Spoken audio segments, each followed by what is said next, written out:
As a lean practitioner and someone with growing passion for continuous improvement, you have a great responsibility to be an advocate and an example for others. There are many different roles that you will be a part of and many different positions which you will hold. You may hear terms like steering committee, sponsor, sensei, or coach. You might even hear a term like champion, process owner, or team lead. It is important that you understand these terms and have a general understanding of the roles which you may be called to do. Let's look first at some of the different roles that you may hold as a lean practitioner. Much like any other team, you will function at your strongest when you define roles, responsibilities, and goals. Every organization will have unique needs when deploying projects or embarking on any type of improvement strategy. The different belt levels distinguishing an individual's skill set and maturity in a chosen field help you to do this. Organizations should define who they will qualify as a white belt, yellow belt, green belt, and black belt according to their specific needs. In a mature lean organization, there would perhaps be about 3% of the personnel trained as black belts and between 10 and 15% trained to a green belt level.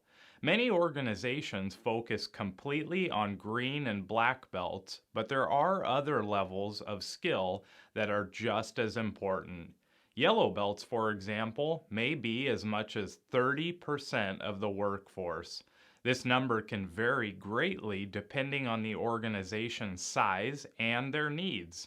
The only number that you can be certain of that relates to basic training is the white belt. If an organization, team, or individual wants to have success, 100% of the employees should understand the basics of lean. Without this frontline training and establishment of knowledge at all levels, it will be very hard for the strategy to succeed. Along with black, green, yellow, and white belts, mature organizations will typically keep about one master black belt for every 7 to 10 black belts. This ensures that everyone in the organization has a sensei or someone they can go to for guidance. There are three other positions in lean that you will need to be aware of: the sponsor, champion, and the process owners. The sponsor is usually a senior executive or could even be a part of the ownership of an organization. Sponsors provide resources to move the strategic and tactical actions forward. Resources can vary between time, money, and people. A champion assists in the deployment of various projects.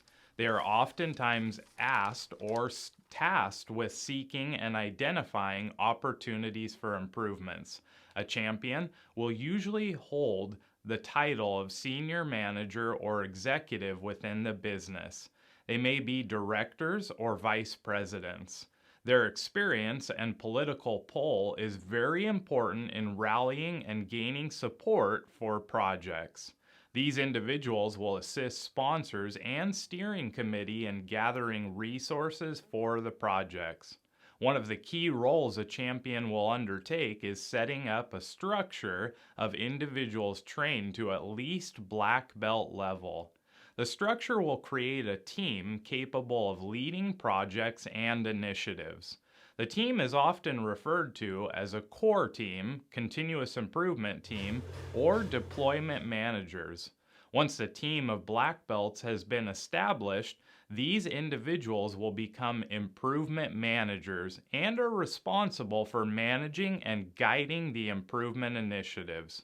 The core team coordinates with the process owners at the various levels of the Gemba and within specific value streams to gain a deeper understanding of the various activities. After they have a clear understanding of the Gemba, they will then begin to pull together green, yellow, and white belts to execute different improvement opportunities. Before we wrap up this overview of organizational roles, We should note that there is not an exact science in figuring out how many personnel will be needed on the projects. In any type of project management, you will need to forecast or estimate the appropriate resources. Cost to benefit analysis, project charters, and A3 reports are helpful tools that you can use to guide decisions and track your projects.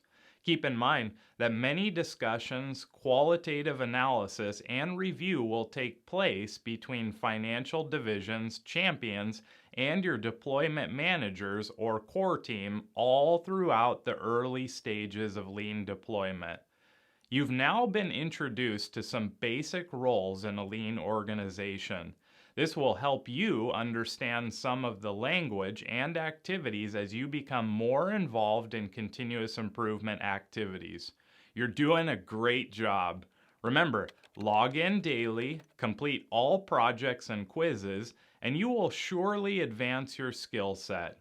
Until next time, my friends, keep on improving, and we will keep on giving you solutions that ignite your power.